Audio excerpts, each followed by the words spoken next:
So hello అందరికీ already thumbnail చూసుంటారు కాబట్టి ఇది మా లవ్ స్టోరీ పార్ట్ 1 అండ్ 2 రెండు నేను తెలుగులో ఒకేసారి చెప్పేస్తాను అన్నమాట. చాలామంది 88% మన మెంబర్స్ వచ్చి ఓట్ చేశారు. మీ తెలుగులో చెప్పండి మీ స్టోరీ అని చెప్పేసి నేను ఇప్పుడు స్టార్ట్ చేసేస్తాను. సో బేసిక్గా ఏమైందంటే నేను కాలేజ్ అయిపోయిన తర్వాత ముందు నా గురించి చెప్తా. నేను చిన్నప్పటి నుంచి చదివింది ఇక్కడే, నా ఎడ్యుకేషన్ ఇక్కడే, సో పెరిగింది కూడా ఇక్కడే కాబట్టి నాకు తమిళ్ బాగా వచ్చు. మాట్లాడడం వచ్చు, రాయడం చదవడం రాదు.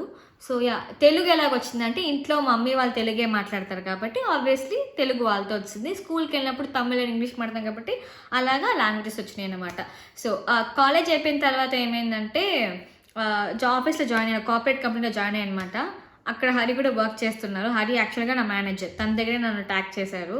సో దానికి ముందు హరి నన్ను ఎప్పుడు చూశారని అడిగినప్పుడు ఇంటర్వ్యూకి వచ్చినప్పుడే హరి నన్ను చూశారనమాట. అది నేను చూడలేదు. సో అది ఇంకొక మేనేజర్స్ ఇద్దరు నన్ను ఇంటర్వ్యూ తీసుకొని సెలెక్ట్ చేశారు. కానీ అప్పుడు హరి వాజ్ దేర్. చూసి ఏదో అనుకున్నాడంట, ఎవరి అమ్మాయి అని చెప్పేసి అలాగా లైట్గా. కానీ దాంతో సెలెక్ట్ అవుతాను అనుకోలేదు. దాని తర్వాత ఒకసారి సెలెక్ట్ అయిన తర్వాత నాకు ఒక నంబర్ ఇచ్చారు. నంబర్ ఇచ్చి మీరు తనతో మాట్లాడినంటే తను హరి అని కూడా నాకు తెలీదు. హరి ఇది థర్డ్ టేక్ అన్నమాట. ఇందాక నుంచి చెప్తున్నా సైలెంట్గా ఉండరా బాబు అంటే ఏదో ఒక సౌండ్ చేసి వీడియో తీయకుండా చేస్తున్నారు. సో ఫైనల్గా ఇప్పుడే గట్టిగా ఒకటి ఇచ్చి వచ్చాను అనమాట. సో ఎక్కడ ఆపేశాను? తను నా మేనేజర్ అని నాకు తెలియలేదు. బట్ మాట్లాడేశాను, కొంచెం మాట్లాడలేదు, నాకు సరిగ్గా మాట్లాడలేదు. అప్పుడే భయపడిపోయాను. వామ్మో ఆఫీస్ జాయిన్ అవుతున్నాను, ఇంకేదో అయిపోతుంది నాకు, అందరు నన్ను ఇంకా వేసుకుంటారు, బాగా ఏమంటారు బుల్లీ చేస్తారు అనుకున్నాను. బట్ అలా వెళ్ళినప్పుడే ఏడ్చుకుంటూనే జాయిన్ అయ్యాను. జాయిన్ అయ్యాక అక్కడికి వెళ్ళి ఫస్ట్ కాల్ చేశాను అనమాట, కిందకి రండి అని చెప్పేసి. వచ్చారు, లిఫ్ట్లో చూశారు. చూసినంటే నాకు తెలిసిపోయింది బాబోయ్ అబ్బాయి మాట్లాడు. ఎందుకంటే హరి బాగా చిన్నగా ఉంటారు, నాకన్నా 2 years పెద్ద. తను కూడా నాలాగే కాంట్రాక్టర్ ఏమో అని అనుకున్నా. దాని తర్వాత తెలిసింది తనే నాకు మేనేజర్ అని చెప్పేసి. సో ఫస్ట్ అయితే మాట్లాడలేకుండా చాలా ఎక్కువ వర్క్ ఇచ్చేసాడు. నాకు అప్పటికే ఏం అర్థం కాదు, అర్థం కాలేదు. బట్ వర్క్ ఇచ్చిన తర్వాత ఇంకెలాగో ఒక 3-5 days అలాగే సాగిపోయింది అనమాట. తర్వాత ఒక 5 day ఏమైందంటే అదే వర్క్ ఎక్కువైపోయి నాకు 10:30 అయిపోయింది. అప్పటికి క్యాబ్ నాకు అసైన్ కాలేదు కాబట్టి నేను అక్కడ నుంచి బస్సులోనే వెళ్ళాలి ఇంటికి. షోలింగనల్లూరు టు కోడంబాక. సో అది చాలా దూరం, ఒక 15-20 kilometers దూరం అనుకుంటా. ఆ టైంలో బస్సులు రావడం కష్టమైపోయింది. సో నేను బస్ స్టాప్లో ఒక 10:30 ఆ టైంకి వెయిట్ చేస్తున్నాను అనమాట. హరి అప్పుడే తన వర్క్ అయిపోయి తన కిందకు వచ్చి నన్ను చూశారు, ఆపోజిట్ సైడ్ నుంచి చూశారనమాట. చూసి డైరెక్ట్గా వచ్చి డ్రాప్ చేయడానికి అడిగారు. నేను ఇంకా ఆప్షన్ లేదు కాబట్టి మనకి ఇంకా ఎవరో ఒకరు డ్రాప్ చేస్తున్నా తెలుసుకుని చెప్పేసి డ్రాప్ చేయమని చెప్పేసామన్నమాట. సో బైక్లో వెళ్ళినప్పటికే నాకు ఇంటికి వెళ్ళినప్పటికీ 11:30 అయిపోయింది. దాని తర్వాత then we exchange personal numbers. అప్పటి వరకు ఆఫీస్ నెంబర్ ఉంటుంది కదా, ఆ నెంబర్తోనే కాంటాక్ట్ చేసేవి. దాని తర్వాతే I gave my personal number to him. So మాట్లాడి అలా కొన్ని రోజులకి అలా అయ్యిందనమాట. We felt that we like each other. ఇద్దరికీ తెలుసు, తనకి నేనంటే ఇష్టమని తెలుసు, నాకు తనంటే ఇష్టమని తనకి తెలుసు అనమాట. కానీ చెప్పుకోలేదు, ఎందుకంటే నేను కొత్త కాబట్టి ముందు కెరియర్ మీద ఫోకస్ చేద్దాం, ఇవన్నీ ఎందుకు అని అనుకున్నాను.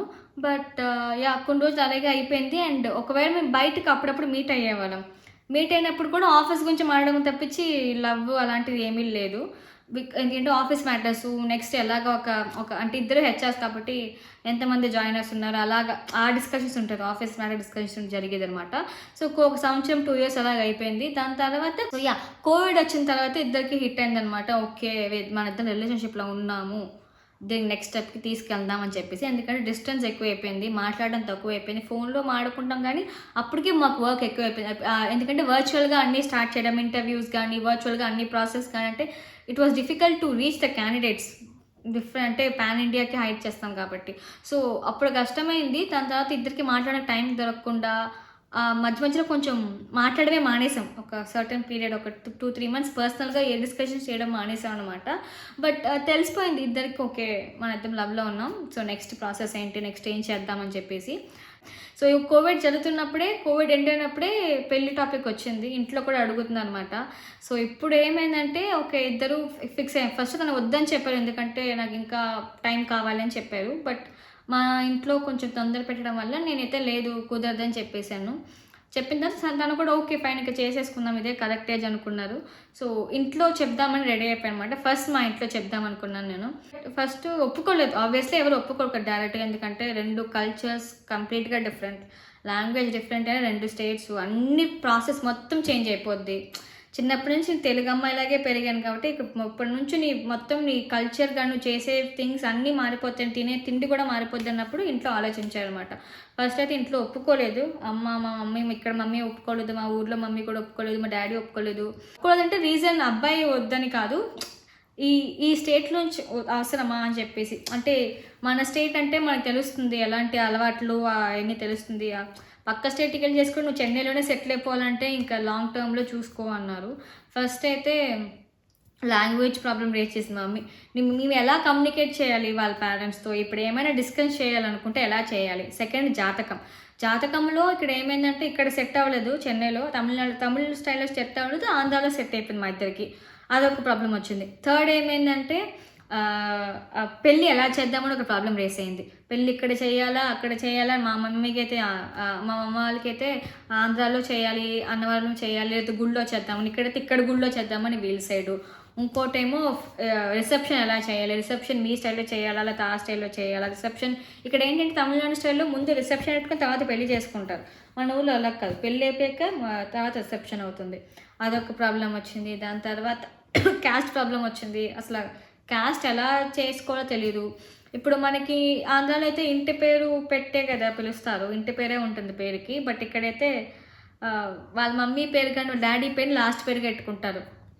సో అది అర్థం కాలేదు. ఇప్పుడు నాకు పేరు మార్చాలంటే ఇంటి పేరు పెట్టి మార్చాలా పెళ్ళైన తర్వాత, లేకపోతే అదే పేరుతో కంటిన్యూ అవ్వాలని తెలీదు. ఇవన్నీ చాలా మైన్యూట్ ప్రాబ్లమ్సే, కానీ ఇది పెద్ద ఇంపాక్ట్ క్రియేట్ చేస్తుంది అనమాట. ఎందుకంటే నేను నేమ్తో సహా అన్నీ చేంజ్ అయిపోయాను నాలో, అది కొంచెం పెద్ద ప్రాబ్లమే. దాని తర్వాత ఒకవేళ ఫ్యూచర్లో మీకు పిల్లలు పుడితే పిల్లలకి ఏ పేరు పెడతారు, ఎలాగ పేరు పెడతారు, తెలుగులో చూసి పేరు పెడతారా లేకపోతే తమిళ స్టైల్లో పేర్లు పెడతారా. ఎందుకంటే ఇద్దరిని బ్యాలెన్స్ చేయాలి. పక్కన మా మమ్మీ డాడీని కాంప్రమైజ్ చేయాలి, వీళ్ళని కాంప్రమైజ్ చేయాలంటే ఇద్దరికి చాలా కష్టమైందనమాట. హరికి సేమ్ ప్రాబ్లమే, ఇదే క్వశ్చన్స్. ఫస్ట్ వాళ్ళ ఇంట్లో కూడా ఒప్పుకోలేదు, ఎందుకంటే ఒక పర్స్పెక్టివ్ ఉంటుంది కదా, అంటే తెలుగు వాళ్ళంటే ఇలాగ ఉంటారు, అమ్మాయిలు తమిళతో ఇలాగ ఉంటారు, వాళ్ళ పర్స్పెక్టివ్ ఉంటుంది. అది బ్రేక్ చేయడానికే మాకు చాలా కష్టపడ్డాం. కానీ థ్యాంక్ఫుల్లీ ఫార్చునేట్లీ ఏంటంటే మా ఇద్దరు పేరెంట్స్ బాగా అండర్స్టాండింగ్ అనమాట. వాళ్ళు ఈ జనరేషన్ పిల్లలు అంటే వాళ్ళిద్దరూ కొంచెం మెచ్యూర్డ్గా ఉన్నారు, వాళ్ళు తెలుస్తుంది వాళ్ళ డిసిషన్, వాళ్ళ ఇష్టం, వాళ్ళ లైఫ్ కాబట్టి వాళ్ళని నమ్మి మనం చేద్దామని మా మమ్మీ డాడీ ఇద్దరు, వాళ్ళ మమ్మీ డాడీ కూడా they were okay with it. ఒక 2-3 months అయ్యింది ఒప్పుకోవడానికి. బట్ ఈ సిచ్యువేషన్లో ఏంటి బస్ అంటే మెయిన్ థింగ్ ఏంటి అని చెప్పాలంటే మనం ఎంత స్ట్రాంగ్గా ఉన్నామని చాలా ఇంపార్టెంట్. హరి ఎంత స్ట్రాంగ్గా ఉన్నాడో మనం ఇప్పుడు నేను ఎలా కమ్యూనికేట్ చేస్తానో అందుకే వాళ్ళకి అలాగే అర్థమవుతుంది. లేకపోతే ఇట్ విల్ బి డిఫికల్ట్. ఇద్దరు మాట్లాడాలి, మీరిద్దరూ ఓపెన్ అప్ అయ్యి మాట్లాడి, లేదు మమ్మీ నేను ఈ అబ్బాయినే చేసుకుంటాను 100% షూర్, వాళ్ళ మమ్మీ డాడీ నన్ను బాగా చూసుకుంటారు, ఆ నమ్మకం ఫస్ట్ నాకు కావాలి. హరి నాకు ఆ నమ్మకం ఇచ్చాడు కాబట్టి నేను మమ్మీ డాడీతో మాట్లాడగలిగాను. ఫస్ట్ అది నేను స్ట్రాంగ్గా ఉన్నాను కాబట్టి మమ్మీ డాడీ ఓకే సరే కలుద్దాం అని చెప్పి కలిశారు. ఇద్దరు ఫ్యామిలీస్కి ఇద్దరికీ నచ్చినాయి. ఎంగేజ్మెంట్ ఒకటి జరిగింది. ఫస్ట్ ఎంగేజ్మెంట్ ప్లాన్ చేయలేదు, బట్ అలా జరిగిపోయింది అనమాట. మా ఊరికి వచ్చారు వాళ్ళ మమ్మీ డాడీ, వచ్చి మేము మాట్లాడే పద్ధతి కానీ మా చుట్టాలందరినీ చూసింది. చాలామంది వచ్చారు, నన్ను చూడడానికి కూడా వచ్చారు. అది అలా ఎంగేజ్మెంట్లో అయిపోయింది. అప్పటికే 30-40 మంది వచ్చారన్నమాట ఇంటికి. సో అవన్నీ చూసి కూడా వాళ్ళకి ఇంత పెద్ద ఫ్యామిలీయా ఓకే. మా మమ్మీ డాడీ తెలిసినా తెలియకపోయినా బ్రోకన్ తమిళ్లోనే అలాగా మాట్లాడారు. కానీ వాళ్ళు మాడకుండా మధ్యలో నేను హరి కూర్చొని మార్చి ట్రాన్స్లేట్ చేయడం ఇక్కడి నుంచి వాళ్ళకి. అదే ఎందుకు కష్టం అయిపోయిందంటే పెద్దోళ్ళకి అన్నీ మీరే మాట్లాడేస్తున్నారు, మమ్మల్ని మాట్లాడడానికి ఛాన్స్ లేదు అని చెప్పేసి వాళ్ళకి ఫీల్ అయ్యారనమాట. కానీ బట్ ఏం చేద్దాం, అప్స్ అండ్ డౌన్స్ ఖచ్చితంగా ఉంటుంది కదా, అదే కరెక్ట్ అని అనుకో. ఎందుకంటే వాళ్ళే మాట్లాడాలి, మేము మాట్లాడితే మా పెళ్ళి గురించి మేమే మాట్లాడుకుంటే అది కరెక్ట్ కాదు. బట్ సిచ్యువేషన్ అలా ఉంది కాబట్టి నేను హరి మార్చి డిస్కషన్ చేయడం, పెళ్ళి ఎక్కడ చేయాలని డిస్కషన్ చేయడం, మా మమ్మీ అయితే ఇక్కడ వాళ్ళైతే అక్కడ అని చెప్పి అదొక పెద్ద గొడవ అయింది. పెద్ద గొడవ అంటే పెద్ద ఆర్గ్యుమెంట్ జరిగింది. బట్ గొడవలాగేమో ఆర్గ్యుమెంట్స్ జరుగుతుంది కదా, ఆబ్వియస్లీ పెళ్ళి అంటే అంత ఈజీగా అయిపోదు. సో దాని తర్వాత డిసైడ్ అయిపోయామన్నమాట. డిసైడ్ అయిన తర్వాత సో ఎలా జరిగిందని చెప్తాను మీకు. నా పెళ్ళేమో కాదు, ఫస్ట్ నా పెళ్లి కూతురు చేయడం అంటారు కదా తెలుగులో, పెళ్లి కూతురు చేయడమేమో ఆంధ్రాలో జరిగింది, కాకినాడలో. పెళ్లి కూతురు జరిగిన వెంటనే నెక్స్ట్ రోజు చెన్నైకి వచ్చి చెన్నైలో పెళ్లి జరిగింది 6 గంటలకు 7:30కో అక్కడ మండపంలో. మళ్ళీ పెళ్లి అయిన వెంటనే ఈవినింగ్ రిసెప్షన్ జరిగింది. రిసెప్షన్ అయిన నెక్స్ట్ రోజే మళ్ళీ కాకినాడకి బయలుదేరి, కాకినాడ రిసెప్షన్ ఇంకోటి ఉందన్నమాట. అక్కడ రిసెప్షన్ అటెండ్ అయ్యాక మిగతా రిచువల్స్ అన్నీ అయిపోయి కన్నవాళ్ళని రథం చేయించుకొని దాని తర్వాత చెన్నైకి వచ్చి సెటిల్ అయ్యాం. సో మొత్తం ఎక్కువ తిరిగింది నేనే అనమాట, అటు ఇటు పిచ్చెక్కిపోయింది. అండ్ అండ్ మధ్యలో కూడా ఏం మాట్లాడాలన్నా కూడా మమ్మీ డాడీ మాట్లాడకూడదు, వాళ్ళు ఎక్కువ సైకిల్తోనే మాట్లాడుకున్నారు.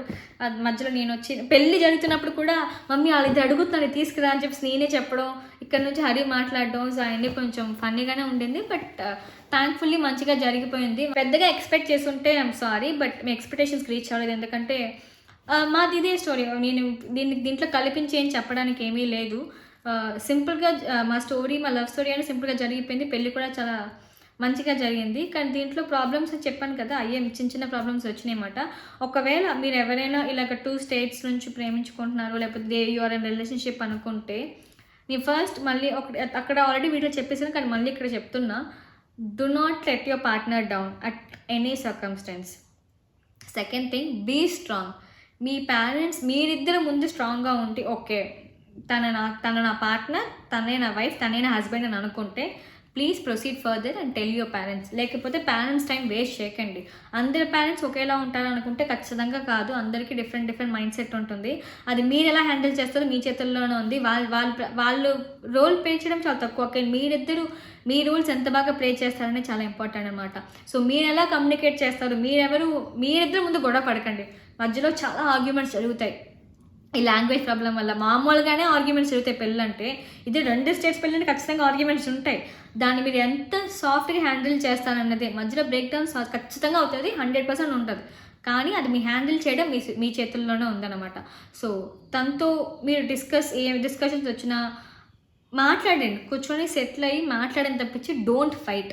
ఇద్దరు తెలివిగా మాట్లాడుకొని ఇవన్నీ వస్తాయిరా, అన్ని ప్రాబ్లమ్స్ అన్నీ వస్తాయని మీరు ముందే మీరు ఇది అజ్యూమ్ చేసుకోవాలన్నమాట. ఈ ప్రాబ్లమ్స్ అన్నీ వస్తాయి ఈ సైడ్ నుంచి, ఎందుకంటే మీ పేరెంట్స్ గురించి మీకే తెలుసు కాబట్టి. సో ఇవన్నీ అర్థం చేసుకొని ముందే మీరు ప్రిపేర్ అయిపోండి. ఇవన్నిటికీ ఆన్సర్స్ మీ దగ్గర ఉంటే go tell your parents and హ్యాపీగా పెళ్లి చేసుకోండి, సరేనా? సో పెళ్ళి అయిన తర్వాత ప్రాబ్లమ్స్ నాకు వచ్చినాయి. ఫుడ్ ప్రాబ్లం వచ్చింది, ఎందుకంటే ఫుడ్ స్టైల్ చాలా చాలా చాలా డిఫరెంట్గా ఉంటుంది. సో ఫుడ్ డిఫరెన్స్ వస్తుంది, పండగ డిఫరెన్స్ వస్తుంది. మనకు ఉగాది ఇప్పుడు వస్తుంది, వాళ్ళకి న్యూ ఇయర్ ఎప్పుడో వస్తుంది. ఇంట్లో అందరూ మా ఊర్లో అందరూ ఉగాది జరుపుకుంటారు, కానీ నేను ఒక్కదాన్ని జరుపుకోలేను ఇక్కడ. ఎందుకంటే ఇంట్లో మా అందరు తమిళోళ్ళే కాబట్టి వాళ్ళు ఉగాది ఏం జరుపుకోరు. నా పండగ జరుపుకుంటే ఒక్కదాన్ని నేను జరుపుకోవాల్సి వస్తుంది. దాని తర్వాత అలాగే ఏమంటారు, తమిళ న్యూ ఇయర్ వచ్చినప్పుడు వాళ్ళతో పాటు నేను జరుపుకోవాలి. అదొక ప్రాబ్లమే, కానీ బట్ అలవాటు అయిపోతుంది కొంచెం కొంచెంగా. మీకు ఈ వీడియో నచ్చింది అనుకుంటే, నచ్చినట్లయితే లైక్ చేయండి, షేర్ చేయండి, సబ్స్క్రైబ్ చేయండి. అండ్ మీకు ఏమైనా లాంగ్వేజ్ ప్రాబ్లమ్స్ ఉంటే నాకు మెసేజ్ చేయండి, నాకు help you out. Language problem మాత్రమే. రిలేషన్షిప్ అడ్వైస్ నేను ఇదే ఇచ్చాను కాబట్టి మీ డెసిషన్ మీకు కరెక్ట్ అయితే ఎవ్రీథింగ్ విల్ బీ పర్ఫెక్ట్ అనమాట. Okay, love you all, take care. Hari బయట ఉన్నాడు, ఎందుకంటే వీడియో చేస్తున్నాను, బయట ఉండమని చెప్పాను అనమాట, అందుకే బయట ఉన్నాడు. And tata, see you.